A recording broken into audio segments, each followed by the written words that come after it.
This is the MTA's conference room on the 29th floor of 2 Broadway at the tip of Manhattan. It's a gorgeous office tower with a billion-dollar view. We had to shoot this with a hidden camera because transit workers aren't allowed in the executive suite. The office tower is a rental. The MTA pays $61 million a year just to have this view.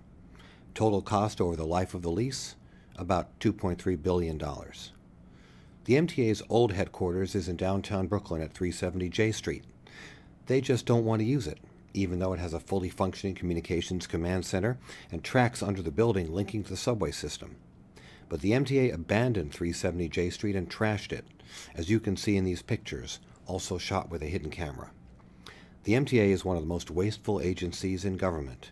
They tend to overpay their contractors and they cut transit service to balance the books, instead of cutting expensive rentals like 2 Broadway.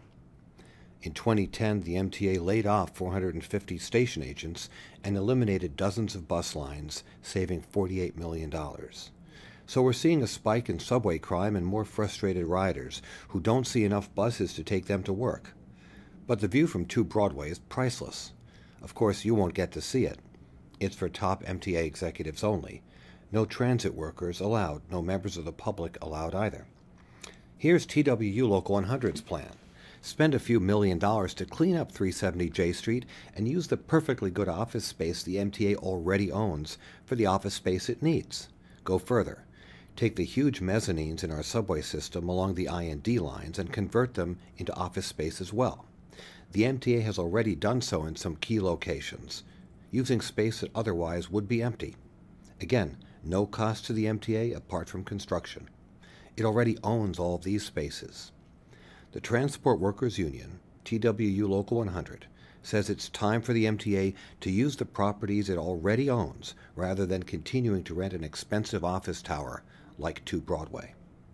Would you rather have million-dollar views or a better transit system? If you were the CEO of Goldman Sachs, we know what your answer would be. But the MTA works for us, and it's supported by taxpayer dollars and the fares we pay every day. MTA, stop throwing money away. Sublease your overpriced office tower, move back to 370 J Street, and save the riding public billions of dollars.